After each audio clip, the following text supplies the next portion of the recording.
तो दोस्तों, आज मैं आपको एक बहुत ही जबरदस्त ज़ॉम्बी हॉरर मूवी समझाने वाला हूँ। इस मूवी का नाम जियाम है और ये अभी इसी सप्ताह रिलीज हुई है। इस मूवी में बहुत ही रियलिस्टिक और लॉजिकल ज़ॉम्बी ब्रेकआउट दिखाया गया है।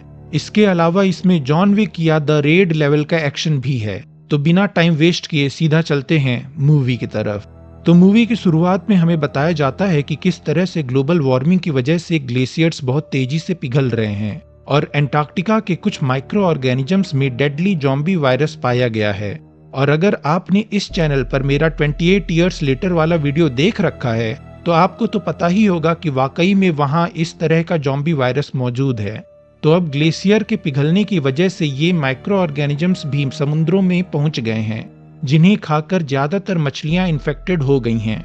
अब थाईलैंड का सबसे अमीर आदमी वासु ही वहां का नया डिक्टेटर बन गया है। वासु की वाइफ को ब्लड कैंसर है और उसे हर हफ्ते ब्लड ट्रांसफ्यूजन की जरूरत पड़ती है और उसको रिकवर करने के लिए जिस फैटी एसिड का सेवन करना होगा वो फैटी एसिड सिर्फ समुद्री मछलियों में ही उपलब्ध होता है। बस फिर क्या था, वासु ने ठान लिया कि किसी भी हाल में उसे हेल्दी समुद्री मछली चाहिए। वासु ने WHO के मना करने के बावजूद कुछ लोगों को मोटी सैलरी पर समुद्री मछलियों की तस्करी करने का काम दे दिया। इन्हीं कर्मचारियों में से एक मूवी का हीरो रॉनी भी था, जो कि एक ताइक्वांडो चैंपियन है, लेकिन देश के बुरे हालात की वजह से सभी तरह के स्पोर्ट्स बंद कर दिए गए थे, जिस वजह से वो इस काम में शामिल हो गया। सभी मछलियों में से जो भी मछलियां हेल्दी लग रही थीं, उन्हें बेचने के लिए देश विदेश के सभी अमीर लोगों को बुलाया गया था और उनके सामने इस मछली को सेफ साबित करने के लिए वासु का असिस्टेंट उस मछली का एक बाइट खा लेता है, मगर अगले ही पल उसकी बॉडी बुरी तरह कांपने लगती है और उसके मुंह से काला काला खून बहने लगता है। उसे तुरंत ही हॉस्पिटल में एडमिट कराया जाता है। कोइंसिडेंटली इसी हॉस्पिटल में रॉनी की गर्लफ्रेंड डॉक्टर रिंकी भी पोस्टेड है। उधर वासु के असिस्टेंट की सर्जरी से पहले ही मौत हो जाती है और स्कैन में पता चलता है कि उसके नसों में अजीब से ऑर्गेनिजम्स भर चुके हैं। तभी अचानक से उसकी डेड बॉडी हिलने लगती है। डॉक्टर रिंकी, जो अभी अभी डायरेक्टर से इस अनोखे केस की चर्चा कर रही थी, वो दो नर्सों को पागलों की तरह इधर उधर भागते देखती है। डॉक्टर रिंकी के पीछे पीछे वही मरा हुआ असिस्टेंट भी चल रहा था, जो कि अब ज़ॉम्बी बन गया था। उसने एक नर्स को काट लिया था, जो कि कुछ ही मिनटों में ज़ॉम्बी बन गई और अपने ही साथियों को काटने की कोशिश करने लगी। पूरे हॉस्पिटल में एकदम से चीख पुकार मच गया। डॉक्टर रिंकी किसी तरह स्टोर रूम में छुप गई। उसके पास में ही एक घायल मरीज बैठा हुआ था। रिंकी धीरे से दरवाजे तक पहुंचकर बाहर निकलने का रास्ता देखने लगी, लेकिन जब वो पलट कर देखती है तो वो मरीज अब वहां पर नहीं था। रिंकी अब बहुत डर गई थी। वो चारों तरफ नजर घुमाती है। तभी वो देखती है कि वो मरीज भी एक ज़ॉम्बी बन चुका है। दोनों के बीच कुछ रैक की ही दूरी थी। रिंकी किसी तरह वहां से भाग निकलती है। इसी बीच उसे कहीं से एक आवाज सुनाई देती है। वो ध्यान लगाकर सुनती है और तब उसे समझ आता है कि ये आवाज तो रॉनी की है, जो कि किसी ब्रॉडकास्टिंग डिवाइस से आ रही थी। दरअसल रॉनी ने रेडियो पर ये इमरजेंसी न्यूज सुना था कि उसी हॉस्पिटल में ज़ॉम्बी वायरस तेजी से फैल चुका है, जिस वजह से हॉस्पिटल को बाहर से सील कर दिया गया है। इसलिए रॉनी अपनी गर्लफ्रेंड डॉक्टर रिंकी को बचाने के लिए उस हॉस्पिटल में जाने लगता है, लेकिन हॉस्पिटल के आसपास सेना ने पहले से ही पूरे इलाके को घेर रखा था। किसी को भी अंदर जाना अलाउड नहीं था। अस्पताल के बाहर जमा आम लोग, जिन्हें सच्चाई का कोई भी अंदाजा नहीं था, वो जोर जोर से चिल्लाने लगे और सेना से सवाल पूछने लगे। इसी बीच अचानक से एक नर्स ऊपरी मंजिल से नीचे गिरती है। जैसे ही सिपाही उसे बचाने दौड़ता है, वो नर्स पागलों की तरह उन पर झपट पड़ती है। हालांकि उस नर्स को तुरंत ही शूट करके मार दिया जाता है, लेकिन मरने से पहले वो एक सोल्जर को काट चुकी थी। रॉनी को लगा कि इस अफरा तफरी में वो किसी तरह से अस्पताल के अंदर घुस जाएगा, लेकिन तभी सोल्जर्स लोगों को पीछे हटाना शुरू कर देते हैं और सबको हॉस्पिटल की लॉबी की तरफ ले जाने लगते हैं। वहां एक सिक्योरिटी गार्ड भीड़ को कंट्रोल कर रहा होता है। तभी ऊपर से कुछ लोग पागलों की तरह भागते हुए नीचे कूदते हैं। भीड़ अभी सोच ही रही थी कि आखिर ये हो क्या रहा है कि तभी एक ज़ॉम्बी दहाड़ते हुए हवा में छलांग मारता है और लोगों पर टूट पड़ता है। देखते ही देखते ग्राउंड फ्लोर की लॉबी भी पूरी तरह से बर्बाद हो जाती है। ज़ॉम्बी वायरस पूरे हॉस्पिटल में तेजी से फैलने लगता है। रॉनी तुरंत ही कंट्रोल रूम की तरफ बढ़ता है और वो आवाज जो डॉक्टर रिंकी सुनी थी, वो आवाज रॉनी कंट्रोल रूम से ही कर रहा था। भले ही वो रिंकी से संपर्क नहीं कर पाता, लेकिन उसे इतना तो बता ही देता है कि वो यहाँ आ चुका है। अब अपनी ताइक्वांडो स्किल्स की मदद से रॉनी ने कुछ ही सेकंड में कई जॉम्बीज को खत्म कर दिया था। इसी अफरा तफरी में उसे एक छोटा लड़का दिखता है जो डर से कांप रहा होता है और उसके चारों तरफ जॉम्बीज इकट्ठा होते जा रहे थे। रॉनी दौड़कर उस लड़के को घेर रहे सारे जॉम्बीज को मार गिराता है। असल में उसका इरादा तो बस उस बच्चे को बचाने का था, लेकिन तभी उसे पता चलता है कि ये बच्चा उसकी गर्लफ्रेंड रिंकी को जानता है। दरअसल बच्चे की माँ रिंकी की बहुत अच्छी दोस्त और सहकर्मी है, इसलिए रॉनी को लगता है कि अगर वो इस बच्चे की माँ को ढूंढ लेगा तो रिंकी का भी पता चल जाएगा। उस बच्चे को हॉस्पिटल के सारे रास्ते पता थे, इसलिए वो रॉनी को गाइड करते हुए अपनी माँ और रिंकी को खोजने लगता है। हाँ, अगर कहीं बहुत ज्यादा शोर मच जाता था तो जॉम्बीज का बड़ा झुंड वहां पर आ जाया करता था और इस दौरान वो दोनों किसी कमरे में छुप जाया करते। रॉनी ने देखा कि कुछ लोग निराशा में अपनी जान तक लेने लगते हैं, लेकिन रॉनी ने ठान लिया था कि चाहे कुछ भी हो जाए वो रिंकी को इस अस्पताल से सही सलामत रेस्क्यू करवा कर ही रहेगा। लेकिन उसको बिल्कुल भी अंदाजा नहीं था कि इस वक्त आर्मी ने हॉस्पिटल को सील कर दिया है और ये वायरस बाहर ना फैले, इसलिए हॉस्पिटल के बाहरी दीवारों पर टाइम बॉम्ब्स लगा दिए गए हैं जो कि सिर्फ 1 घंटे में ही फट जाएंगे।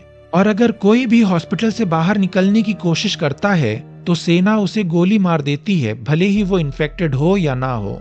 इसी दौरान डॉक्टर रिंकी कुछ और भी बचे हुए लोगों के साथ नर्सिंग रूम में छुपी हुई थी। उसे लग रहा था कि ऐसे छिपकर ज्यादा देर तक नहीं बचा जा सकता और अब तो उसे ये भी पता था कि हॉस्पिटल में रॉनी भी है, इसलिए वो किसी भी तरह से रॉनी को खोजकर वहां से जल्दी सही सलामत निकलना चाह रही थी। फाइनली वो हिम्मत जुटाकर वहां से बाहर निकली। उसने अब सोचा कि वो सिक्योरिटी रूम जाकर सीसीटीवी फुटेज चेक करेगी। क्या पता वहां पर किसी सीसीटीवी के जरिए उसे रॉनी के लोकेशन का पता चल जाए। वो सिक्योरिटी रूम के पास जाकर देखती है कि जिस गार्ड के पास सिक्योरिटी रूम की चाबी है वो तो खुद ही एक जॉम्बी बन चुका है, पर किसी तरह से रिंकी उस जॉम्बी को चकमा देकर उससे सिक्योरिटी रूम की चाबी चुरा लेती है और अब जल्दी से सिक्योरिटी रूम के अंदर जाकर डोर को लॉक कर देती है। वो जब सीसीटीवी फुटेज चेक करती है तो उसका दिल बैठ जाता है। हर कॉरिडोर, हर मोड़ जॉम्बीज से खचाखच भरा हुआ था। ऐसे हालात में रॉनी कहाँ मिलेगा। रिंकी ने तुरंत कैमरे बदलने शुरू किए और तभी आईसीयू के कैमरे में उसे कोई ऐसा दिखा जिसकी उम्मीद उसे बिल्कुल भी नहीं थी। बिना समय गवाए वो दौड़ पड़ी।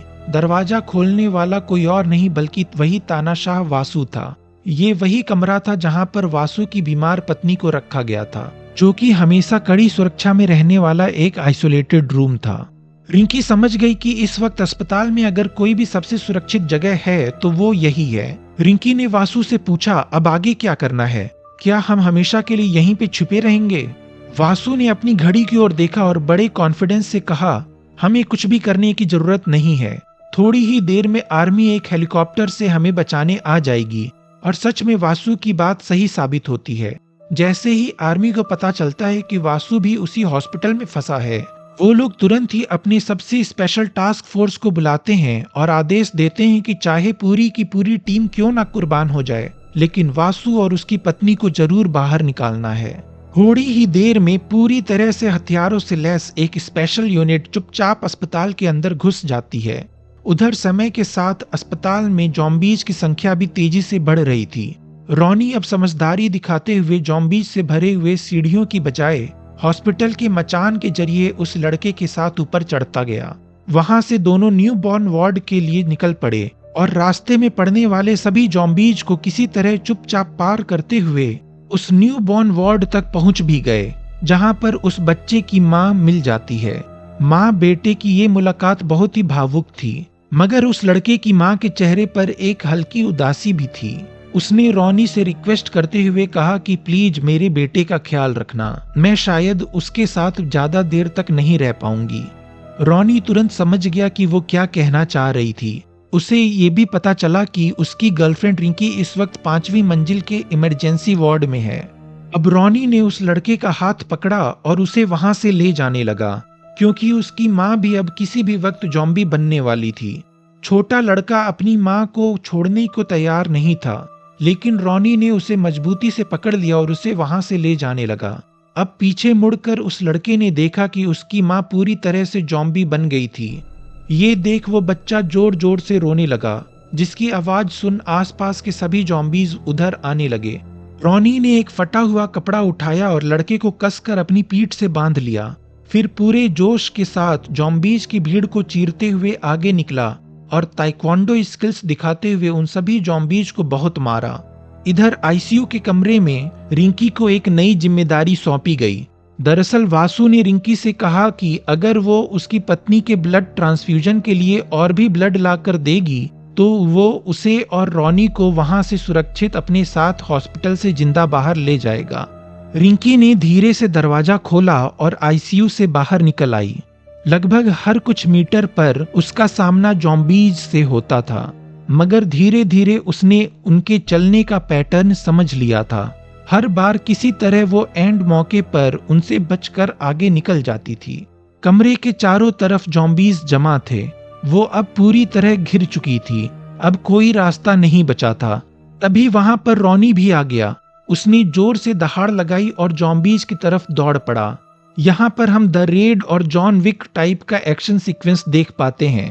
रॉनी उन सभी जॉम्बीज को बहुत ही शानदार तरीके से मारता है। वहीं दूसरी ओर कॉरिडोर में स्पेशल फोर्स की टीम भी अपने अत्याधुनिक हथियारों के दम पर जॉम्बीज को मारते हुए आईसीयू तक पहुंच गई थी। वो लोग वासु और उसकी पत्नी को घेर कर सुरक्षित रूप से ऊपर की फ्लोर तक ले जाने लगते हैं, जहां से हेलीकॉप्टर के जरिए एग्जिट करना था। तभी वासु को अचानक से याद आया कि उसकी पत्नी को हर समय डॉक्टर की देखरेख की जरूरत है और रिंकी उसके वाइफ के लिए ब्लड लेने गई है। इसलिए वो आर्मी ऑफिसर से कहता है कि वो लोग डॉक्टर रिंकी को भी उनके साथ ले चलें। उधर रॉनी ने जॉम्बीज की जबरदस्त पिटाई कर आगे बढ़ने का रास्ता बना लिया था और वो अब रिंकी के साथ अस्पताल से बाहर निकलने के लिए आगे बढ़ता है। लेकिन जैसे ही रॉनी ने दरवाजा पार किया, एक गोली उसके कंधे में आ लगी, जिसकी वजह से वो जमीन पर गिर पड़ा। दरअसल रिंकी को लेने आए सैनिकों ने उसे इन्फेक्टेड समझकर गोली चला दी थी और जब उन्हें अपनी गलती का एहसास हुआ तो वो शर्मिंदा होने की बजाय सिर्फ अपना मिशन करने की जल्दबाजी में थे। और वासु ने तो उनसे सिर्फ रिंकी को ही लाने को कहा था, इसलिए वो लोग रिंकी को जबरदस्ती वहां से ले जाने लगे, जिसे देख रॉनी को बहुत गुस्सा आया और उसने जख्मी होने के बावजूद उन हथियारों से लैस आर्मी ऑफिसर्स का जबरदस्त तरीकों से पिटाई करना शुरू कर दिया। अब उसके लिए क्या आर्मी क्या जॉम्बी, जो भी उसके और रिंकी के बीच आता उसे पीट पीट कर कचुम्बड़ बना देता। मगर उसी की तरह उस स्पेशल टास्क फोर्स का लीडर भी एक मुई थाई चैंपियन था।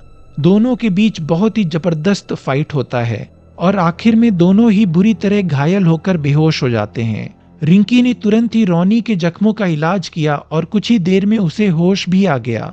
अब तक वो टीम लीडर भी एक जॉम्बी बन चुका था। रॉनी उसे लुभाकर एक कमरे में ले गया, फिर वहां रखे अल्कोहल की कुछ बोतलें उठाकर मुस्कुराते हुए एक माचिस जला दिया। आग की लपटें तेजी से फैलने लगी, लेकिन रॉनी की आंखों में जरा भी डर नहीं था। तभी हॉस्पिटल का फायर अलार्म सिस्टम एक्टिवेट हो जाता है और हॉस्पिटल के हर कोने में वाटर स्प्रिंकलर से पानी गिरने लगता है, जिससे कि अब वो आग बुझ जाती है। लेकिन कोई भी सोच नहीं सकता था कि पानी पड़ते ही सारे के सारे जॉम्बीज दूसरी बार म्यूटेट होकर और भी ज्यादा फुर्तीले और खतरनाक हो जाएंगे। अब उनकी हड्डियां भी लचीली हो गई थीं और उनका फेस किसी पिरान्हा मछली की तरह हो गया था। अब जैसे ही रॉनी, रिंकी और वो लड़का आगे बढ़ते हैं, उनके सामने वासु खड़ा था। उसकी पत्नी पर भी पानी गिर चुका था और अब वो भी म्यूटेट होकर एक पिरान्हा जॉम्बी बन चुकी थी। उनके सामने ही तानाशाह वासु बिना रजिस्ट किए अपनी पत्नी को खुद को काटने देता है।